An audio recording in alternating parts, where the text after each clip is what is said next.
Hey everybody, this is me just wanting to kind of put some things out there. I know that I've been really open with my struggles with my eating disorder and the journey that it's been, but I kind of wanted to kind of make this video just to kind of clear up some things. What an eating disorder really is. Most people think that they are all about young teenagers that are wanting to look like runway models and that they want to just be thin and all of that. But the truth is, eating disorders they do not discriminate for age, sex, gender, social status. They are not a phase. They are not a fad. They are serious illnesses that with serious consequences.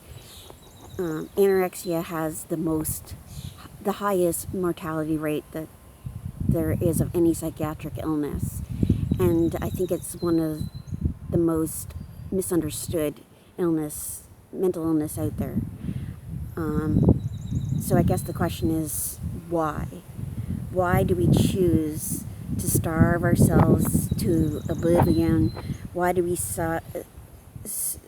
exercise and make ourselves sick? Why do we use it as self-harm?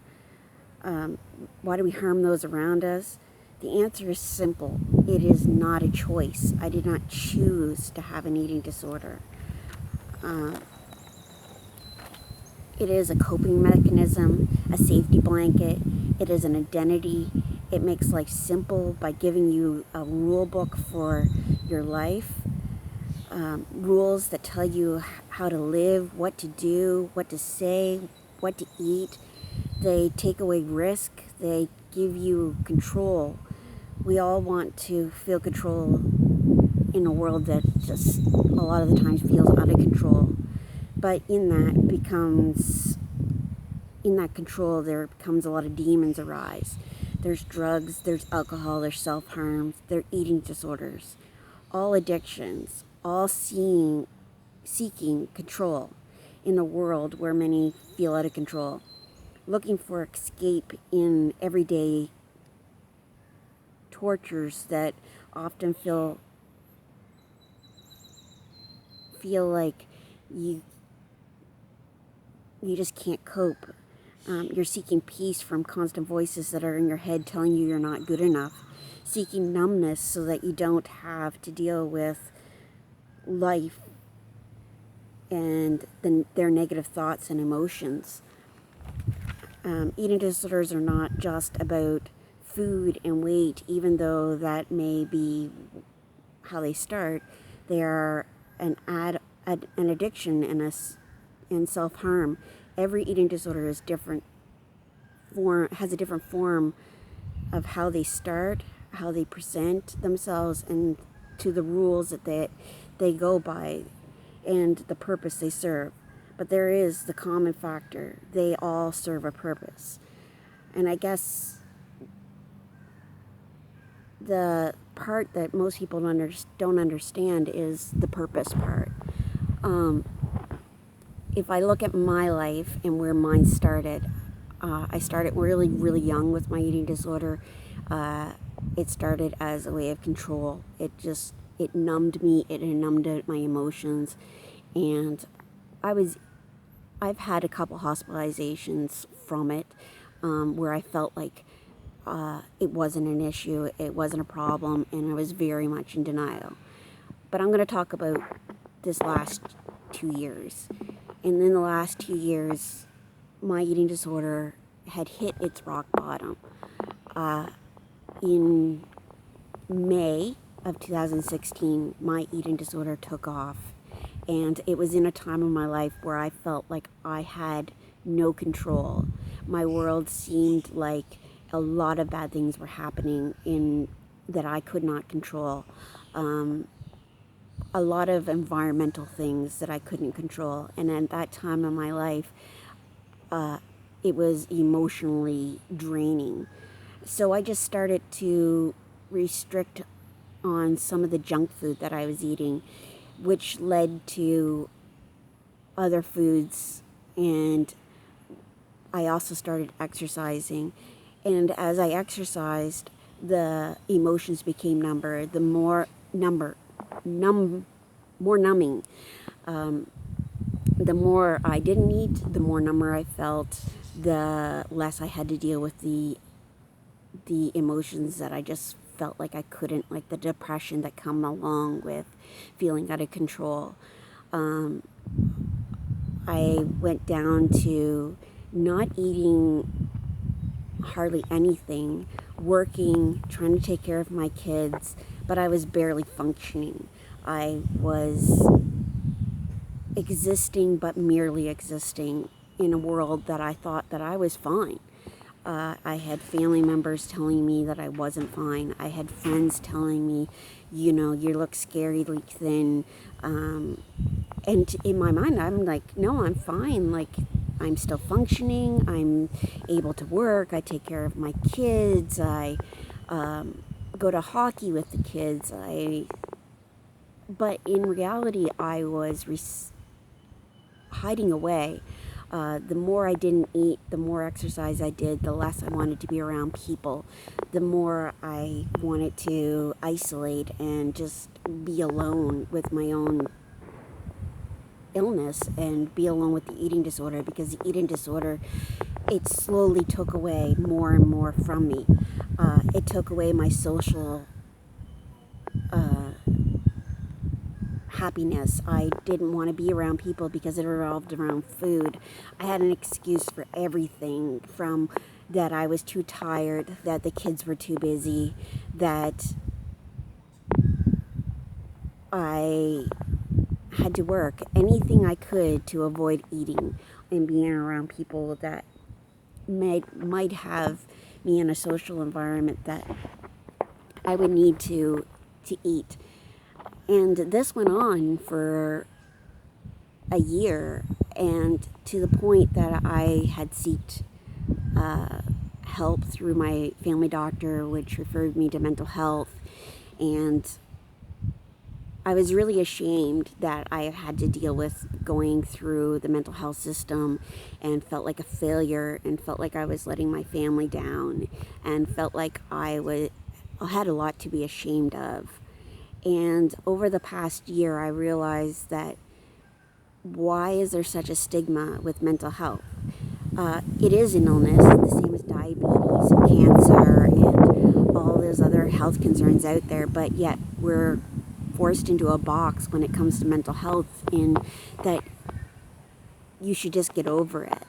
And the hard part is, for eating disorders, is people see weight restored and that you are fixed. But there's a lot to deal with still outside of that. There's the fear of all the rules and the breaking of the rules. Like, I have lived my life in the past few years on such strict rules on what to eat, what not to eat, how many times I weighed myself, to how many changing of clothes before I got out the door. And if I didn't do that, I was punished within my mind of what I was allowed to have or do that day. I think most people don't understand the battle that goes on. It isn't about that I want it to be thin. There is a part of that, but in reality, it was more of a coping skill. I used it to kind of numb out my emotions so I didn't have to feel the out of control feelings and hurt and the depression I felt inside. I've been blessed with, family and friends, and an amazing husband that has stood by me through everything. My kids have suffered, my family has suffered, and I couldn't see any of it at the time. I went to treatment in Halifax and was an inpatient for several weeks, and then spent a year off and on in treatment, outpatient treatment, in Halifax doing meal support and meal planning and weight restoration, and really trying to kind of get in touch with the fact that how serious of an illness this can really be. When I entered treatment, I was severely underweight, very malnutritioned, and very close to death. And I could see nothing of it. If it hadn't been for my therapist really pushing, and my dietitian pushing me, saying, if you do not make a decision to go, that we will make that decision for you. I didn't want that taken away, so I decided to go. If it wasn't for them, I don't know where things would be at this point. I am glad I went, even though when you enter treatment, you have a lot taken away from you. You don't have a choice in what you eat, where you go. You're set on bed rest. You're not allowed to move around because it's about weight restoration. And in the first little while, you're angry that you're even there. I made a lot of really good friends while I was there. People that could understand me in ways that most people couldn't. We went through a lot of tears, a lot of laughs, and held each other's hands as we cried through meals. As simple as having a cookie was detrimental on an easy day. There were a lot of friends of mine that have listened to me cry, freak out over the littlest food challenge, having to sit through weeks of no exercise was excruciating, but yet necessary for weight restoration.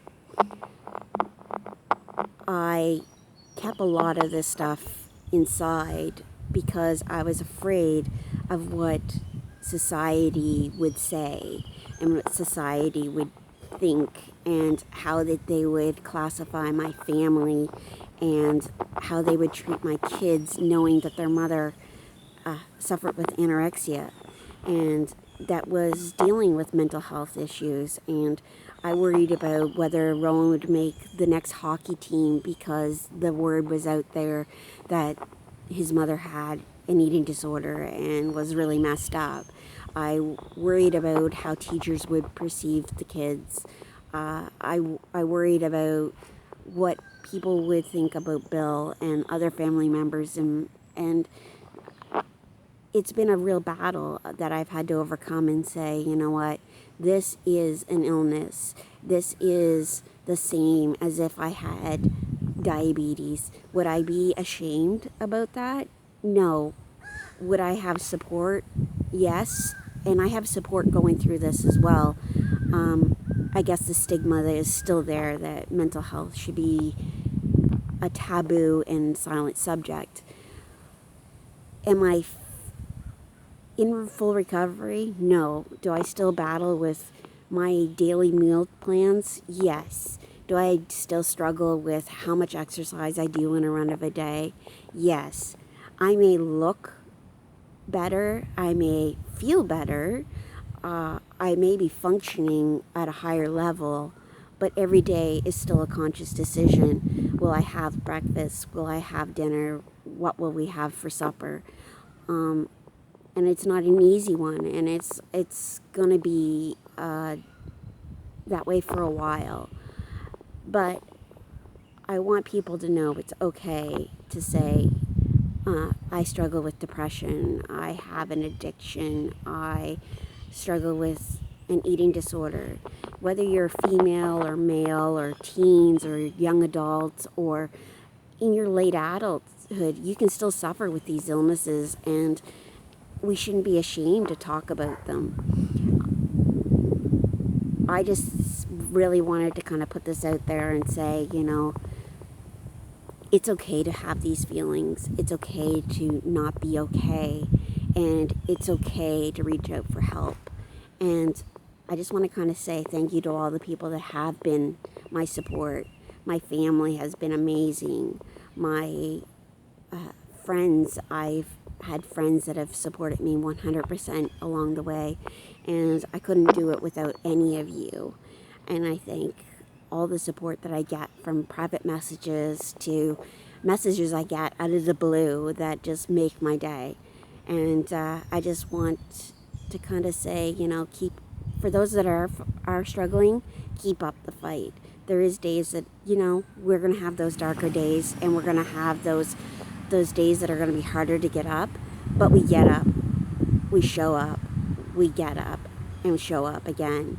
And each day it will get a little bit easier.